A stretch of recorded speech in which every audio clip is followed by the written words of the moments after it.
بسم الله الرحمن الرحيم، والصلاة والسلام على أشرف الأنبياء والمرسلين سيدنا محمد وعلى آله وصحبه أجمعين. أهلا وسهلا بكم في عالم فطوم أحلى. اليوم إن شاء الله حسوي معاكم الكبدة وحنشوف الطريقة. قطعت بصل إلى شرائح متوسطة وفلفل رومي وحطيتها في زيت الزيتون مع قطعة زبدة، شوحتها. بعد كده أضفت الثوم المفروم وقطعة من الزنجبيل وورقتين من الغار وقطعتين من القرفة. حطيت هنا كزبرة ناشفة وشوية بهارات مشكلة، وأضيف الكبدة عليها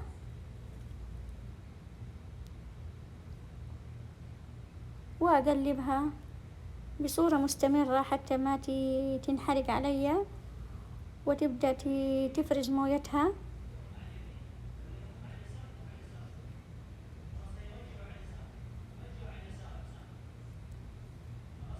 هنا حطيت كمون، فلفل أسود،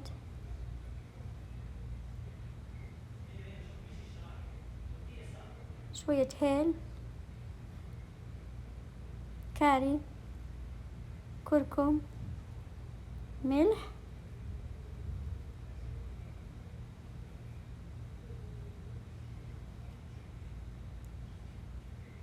خلاص هنا استوت. حطيت حبة بندورة قطعتها إلى قطع مربعات صغيرة وأضفتها عليها،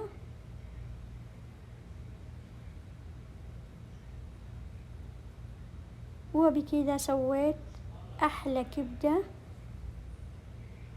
للفطور.